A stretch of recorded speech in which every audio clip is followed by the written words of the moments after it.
Personal finance opinions YouTube channel में बाखबर investor कामयाब investor video series की हफ्तावार वीडियो में आपको खुशामदीद। इस चैनल के ऊपर बाखबर इन्वेस्टर कामयाब इन्वेस्टर वीडियो सीरीज़ का सिलसिला कुछ अरसे से रुका हुआ था, क्योंकि कुछ मसरूफियात की वजह से मैं एक लंबे अरसे तक दीगर वीडियोस भी नहीं बना सका।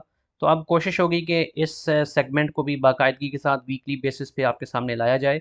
और इस वीडियो सीरीज़ में हमेशा की तरह हम उसी फॉर्मेट पे चलेंगे जिसमें इस पूरे हफ्ते के दौरान स्टॉक मार्केट से डायरेक्टली या इनडायरेक्टली रिलेटेड जितने भी इंपॉर्टेंट अनाउंसमेंट्स हैं या ख़बरें हैं उस हवाले से बात की जाएगी।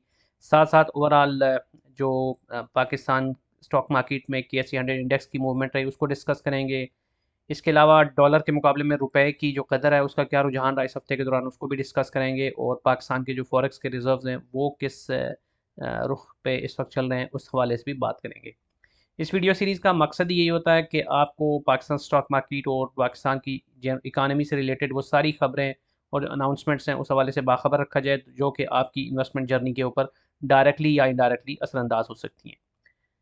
याद रहे कि इस वीडियो में या इस चैनल पे जो भी इन्फॉर्मेशन आपके साथ शेयर की जाती है वो सिर्फ इन्फॉर्मेटिव होती है, इन्फॉर्मेशनल और एजुकेशनल पर्पस के लिए होती है। इसमें कोई बायर सेल कॉल नहीं होती है। एज एन इन्वेस्टर आप अपने आप को जितना ज़्यादा बाखबर रखेंगे, जो भी मार्केट की डायनामिक्स हैं, जो भी इकोनॉमिक कंडीशंस हैं और कंपनीज़ की जो अनाउंसमेंट हैं, तो तभी आप वेल कैलकुलेटेड और वेल अवेयर डिसीजन लेके एक कामयाब इन्वेस्टर बन सकते हैं। सबसे पहले हम वीकली न्यूज़ अपडेट्स पे चलते हैं, और इसमें जो पहली खबर है वो कैप्को के हवाले से। Kot Addu power company limited power sector की एक बड़ी कंपनी है, और इस कंपनी ने जो अनाउंसमेंट किया है ये बेसिकली एक कंबाइंड अनाउंसमेंट कहलाएगी, क्योंकि फौजी फाउंडेशन और कैप्को दोनों मिलकर इक्वल नंबर ऑफ शेयर्स की सूरत में एक एक्विजिशन कर रहे हैं अटक सीमेंट की। इस हवाले से अटक सीमेंट ने भी एक सेपरेट अनाउंसमेंट जारी की है। तो 42.03% of the paid up share capital जो है अटक सीमेंट का वो फौजी फाउंडेशन लेने का इरादा रखता है, और उतने ही नंबर ऑफ शेयर्स जो हैं वो कैप्को लेने का इरादा रखता है। तो टोटल जो इन दोनों कंपनीज की जो परसेंटेज बन जाती है वो 84.06 बनती है। तो इस हवाले से जो अटक सीमेंट का जो एक मेजर जो उसका इस वक्त ऑनर है वो है फराउन इन्वेस्टमेंट ग्रुप लिमिटेड। तो वो अपना जो स्टेक है अटक सीमेंट में उसको सेल कर रहा है, और उसका जो स्टेक 84.06% बनता है उसको ये दोनों कंपनीज इक्वली बाय करने के लिए बिड कर रही हैं। तो ये एक मेजर डेवलपमेंट है। कैप्को की अगर बात की जाए तो एक ऐसी कंपनी है जो कि कैश रिच कंपनी है, लेकिन पावर सेक्टर के अंदर चूँकि बहुत सारी रिसेंट पास्ट में जो चेंजेस आई हैं टैरिफ के हवाले से भी, और जो दीगर जो कदगनें लगाई गई हैं, जो माजी में जो जितना ज़्यादा इनके प्रॉफिट्स थे, जितना ज़्यादा उनको अट्रैक्टिवनेस मिल रही थी, तो अब वो सिचुएशन पावर सेक्टर में नहीं रही। इसलिए जो भी बड़ी कंपनीज़ हैं पावर सेक्टर की वो अपने आप को डाइवर्सिफ़ाई कर रही हैं, और अपनी जो कैश है और जो अपने उनके जो एक्सपर्टीज़ हैं उसको बेहतर तौर पे यूटिलाइज़ करने की कोशिश कर रही हैं। जैसे हबको भी ईवीज़ के अंदर और दीगर जो सेगमेंट्स हैं उसमें जा रही है, तो उसी तरह कैप्को भी अब ये एक मेजर जो है स्टेप ले रही है अटक सीमेंट को के एक में सिग्निफिकेंट शेयर्स को एक्वायर करने के हवाले से। अब जो दूसरी खबर है आज की वो OGDC के हवाले से, oil and gas exploration sector की एक बड़ी कंपनी जो वक्तन फ़वक्तन अपनी एक्सप्लोरेशंस के हवाले से जो सक्सेस है उस हवाले से खबरें देती रहती है। तो आज जो इन्होंने अनाउंसमेंट यानी इस वीक में जो अनाउंसमेंट किया है वो झलमक्सी डेवलपमेंट प्रोजेक्ट जो कि बलूचिस्तान में वाक़ है उसकी सक्सेसफुल कमीशनिंग के हवाले से है। तो यहाँ पर इन्होंने मेंशन किया है कि बलूचिस्तान का एक रिमोट रीजन जो है झलमक्सी, वहाँ पर इन्होंने अपनी जो कंप्लीशन एंड कमीशनिंग कर दी है डेवलपमेंट प्रोजेक्ट की। और इस प्रोजेक्ट की डिटेल्स ये हैं कि ये as of now 14 million standard cubic feet per day के हिसाब से गैस प्रोवाइड कर रहा है, और साथ साथ 45 बैरल खाम तेल भी यहाँ से रोज़ाना की बुनियाद पे प्रोवाइड हो रहा है। तो ये एक सिग्निफिकेंट प्रोजेक्ट है इस कंपनी का, और इसमें से जो गैस निकलती है वो ऑलरेडी इंजेक्ट की जा चुकी है Swiss southern gas company limited की जो भी नेटवर्क है उसमें। और साथ साथ जो उन्होंने लिखा है कि following the construction of 98 kilometre gas transportation line by SSGCL from Jhalmagsi field to SSGCL tie in point. अब इस प्रोजेक्ट के हवाले से अगर हम स्टेक की बात करें तो इसमें जो दो वेल्स हैं उसमें ये एक जॉइंट वेंचर है जिसमें OGDC एक मेजर ऑपरेटर है विद 56% वर्किंग इंटरेस्ट, और साथ में पाकिस्तान ऑयल फील्ड और गवर्नमेंट होल्डिंग लिमिटेड जो हैं वो 24% और 20% यहाँ पे इंटरेस्ट रखते हैं। तो मेजर जो यहाँ पर इस ये जो अचीवमेंट है या जो भी इसमें जो भी सक्सेस है इस पर्टिकुलर प्रोजेक्ट की, तो उसमें जो मेजर स्टेक होल्डर है या मेजर उसका बेनिफिशियरी है वो ओजीडीसी है। अगली जो खबर है वो EPQL Engro power gen Qadirpur limited के हवाले से है, और ईपीक्यूएल ने ये अनाउंस किया है कि इन्होंने एक सप्लीमेंटल एग्रीमेंट साइन किया है विद पीपीए यानी पावर परचेजिंग एग्रीमेंट साइन किया है जो कि सेंट्रल पावर परचेजिंग एजेंसी के साथ है, to include gas from the Badar one gas field supplied by petroleum exploration limited as an additional fuel source for the company's power plant. तो ये एक बड़ी मेजर डेवलपमेंट है इस कंपनी की, क्योंकि गैस के बेस पे जो भी पावर प्लांट्स चलते हैं वो निस्बतन बेहतर परफॉर्म करते हैं और उनकी कॉस्ट इफेक्टिवनेस भी ज़्यादा होती है। तो अब इनको एडिशनल गैस सप्लाई के हवाले से ये इन्होंने जो एग्रीमेंट किया है, तो it will help them to further grow and further improve their efficiency.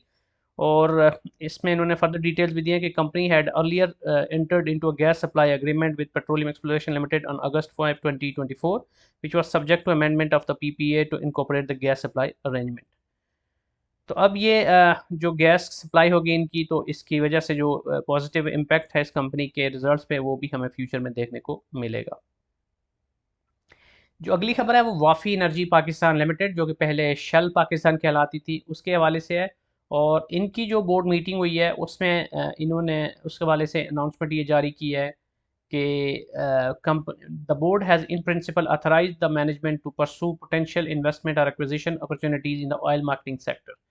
तो चूंकि खुद भी oil and gas marketing sector में है, तो इस सेक्टर के अंदर जो इनको रूम नज़र आ रहा है, जो अपॉर्चुनिटीज़ नज़र आ रही हैं, उसको एक्सप्लोर करने के बीइंग अ बिग प्लेयर ये अपने वहाँ पे पंजे मज़ीद जमाना चाहते हैं।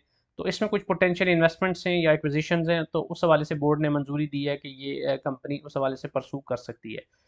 तो अब ऑब्वियसली इस हवाले से जो फर्दर डिटेल्स हैं कि कौन सी एक्विजिशन करना चाहते हैं या कहाँ पे इन्वेस्टमेंट करना चाहते हैं, तो वो तो सब्सिक्वेंटली जब भी कंपनी इस हवाले से कोई फर्दर प्रोग्रेस करेगी, तो वो अपनी अनाउंसमेंट में उसको भी रिलीज़ करेगी और जारी करेगी। लेकिन एज़ ऑफ नाउ आप इतना जान सकते हैं कि कंपनी अपने, चूँकि ये अब नई मैनेजमेंट आई है, तो एक नए नाम के साथ, नए ब्रांडिंग के साथ, और ऑब्वियसली इनके जो मुल्क के अंदर जो यहाँ पर मुख्तलिफ अपॉर्चुनिटीज़ हैं उसको अवेल करने के हवाले से जो प्लान्स हैं वो भी नए सिरे से मुरतब होंगे। तो उस हवाले से ये अच्छी डेवलपमेंट है कि ये सेक्टर के अंदर अपने पर्टिकुलर नीश के अंदर मज़ीद अपने आप को ग्रो करने का इरादा रखते हैं। अब कुछ मिसलेनियस खबरें हैं उनको देख लेते हैं। इसमें जो पहली खबर है वो एक अनाउंसमेंट थी पैंथर टायर्स लिमिटेड की जानब से, और ये अच्छी खबर ये है कि उन्होंने 2.5 मेगावाट का सोलर पावर सिस्टम जो है वो अपना कमीशन कर लिया है अपनी मैन्युफैक्चरिंग फैसिलिटी में। तो इस हवाले से वक्तन फ़वक्तन मुख्तलिफ कंपनीज़ मुख्तलिफ सेक्टर्स की सीमेंट सेक्टर और साथ साथ दीगर सेक्टर्स की इस तरह की अनाउंसमेंट देती रहती हैं, सोलराइजेशन की तरफ जा रही हैं। तो एक तो ग्रीन एनर्जी के हवाले से और इन्वायरमेंट फ्रेंडली एनर्जी सोर्सेज के हवाले से भी अच्छी चीज़ है, लेकिन साथ साथ कंपनीज़ की जो कॉस्ट इफेक्टिवनेस है वो भी इस हवाले से बेहतर होती है। तो टायर्स मैन्युफैक्चरिंग जो कंपनीज़ हैं obviously they rely too much on energy sources, और एनर्जी की खपत बहुत ज़्यादा होती है। तो अब अगर वो सोलराइज हो रहे हैं तो this will really help them in their business and profitability. अब जो दूसरी खबर है वो ओजीडीसी और पीपीएल के हवाले से है। तो इनके बोर्ड ऑफ डायरेक्टर्स ने अप्रूवल दिया है for increase financing limit for the Rekodiq copper and gold mine projects. तो यानी कि $391 million each OGDC and PPL, तो ये एडिशनल फाइनेंसिंग के हवाले से इन्होंने मंजूरी दी है।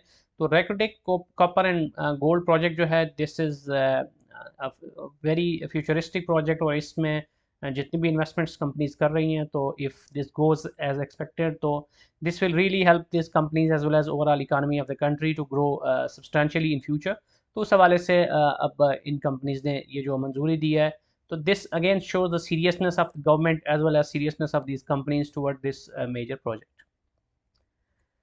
इसके बाद जो अगली खबर है वो भी बड़ी पॉजिटिव है कि जो पाकिस्तान के आईटी एक्सपोर्ट्स हैं for the first month of this new financial year यानी जुलाई में, तो ये $354 मिलियन को टच कर गए हैं, which is 24% higher year on year basis compare to the same period last month. तो IT and IT enabled services की जो एक्सपोर्ट्स हैं ये एक मेजर सोर्स ऑफ रेमिटेंसेस है पाकिस्तान के लिए, और ये जितना ज़्यादा बढ़ रही हैं उतना ज़्यादा हमारे ऊपर जो करंट अकाउंट के ऊपर जो एक बोझ होता है उसको कम करने में, उस डेफिसिट को कम करने में मदद देती हैं।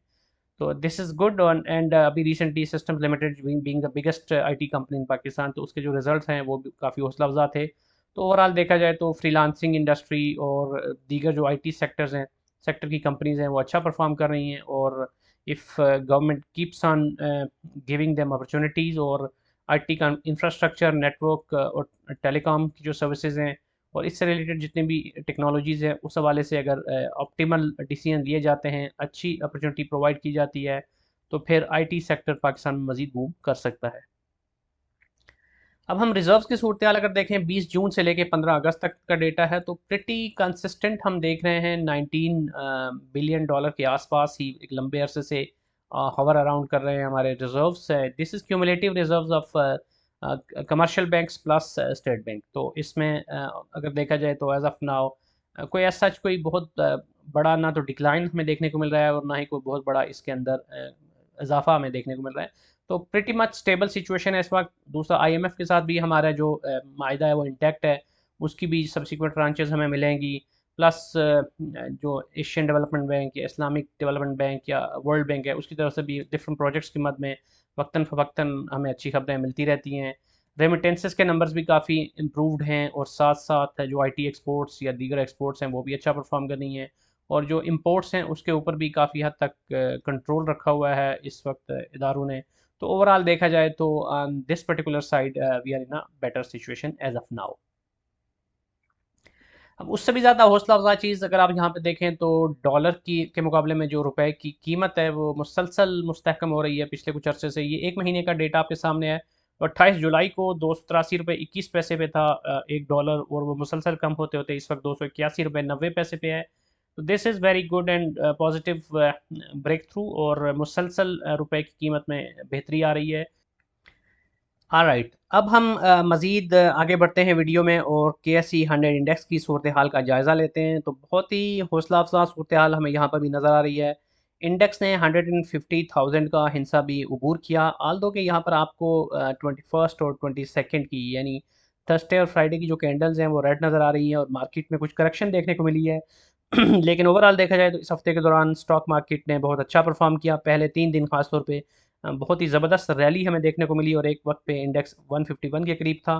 तो अब इस सिचुएशन के अंदर अगर हम देखें तो हम कह सकते हैं कि बावजूद इसके कि बीच में कुछ करेक्शन आ रही हैं, लेकिन ओवरऑल देखा जाए तो जो बुलिश ट्रेंड है मार्केट के अंदर वो मुसलसल हावी है।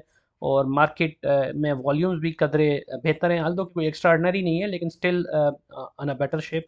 यहाँ पर अगर आप देखें लॉन्ग टर्म ग्राफ भी, तो एक लंबे अरसे से हमें ये रैली देखने को नज़र आ रही है।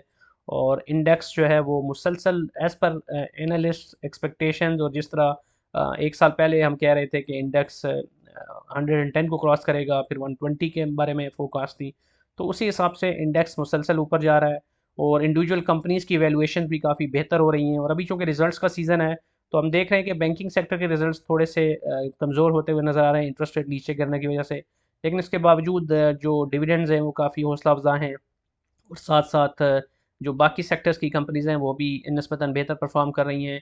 तो अब आने वाले दिनों में देखना ये होगा कि पॉलिटिकल साइड पे क्या सूरत हाल रहती है, क्योंकि अभी जैसे मैंने बात की थी कि हमारे रिजर्व्स की सूरत हाल या रुपए की कीमत डॉलर के मुकाबले में वो तो मुस्तहकम है, और बाकी मामलात भी काफ़ी इस वक्त बेहतर पोजीशन में है। लेकिन पॉलिटिकल स्टेबिलिटी बड़ी ज़रूरी है, और लॉ एंड ऑर्डर की सिचुएशन भी बहुत असरअंदाज करती है चीज़ों को।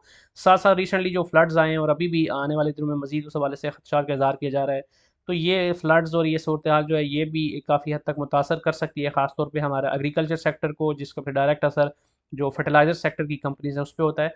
लेकिन ऑन द फ्लिप साइड अगर आप देखें तो जितने भी इस वक्त मुल्क के अंदर जो भी नुकसानात हो रहे हैं, तो उसकी वजह उसके बाद ऑब्वियसली इसकी रिहेबिलिटेशन और दोबारा से जो डेवलपमेंट वर्क है वो शुरू होगा। तो उस हवाले से सीमेंट सेक्टर और जो दीगर अलाइड सेक्टर्स हैं उसके अंदर दोबारा से हमें कुछ बेहतरी देखने को मिल सकती है, क्योंकि कंस्ट्रक्शन तो दोबारा होनी है, इंफ्रास्ट्रक्चर की भी जो भी इस वक्त मुतासर हो रहा है। तो let's keep an eye on overall situation in the market as well as overall economy, और मुल्क के अंदर जो law and order political situation है। एंड अकॉर्डिंगली अगर आप अपने डिसीजन लेंगे और इन्वेस्टमेंट्स के हवाले से अपना सफ़र जारी रखेंगे, तो इंशाल्लाह ज़रूर आपको अपनी जो इन्वेस्टमेंट्स हैं उसमें बेहतरी नज़र आएगी और आपको मायूसी का सामना नहीं होगा। आज की वीडियो को यहीं पे कंक्लूड करते हैं। कोई भी क्वेश्चन या फीडबैक है तो आप कमेंट सेक्शन में लिख सकते हैं, और अगर आपको ये वीडियो पसंद आई है तो चैनल को सब्सक्राइब करना, वीडियो को लाइक करना और बेल आइकन को प्रेस करना मत भूलिएगा। Thank you very much.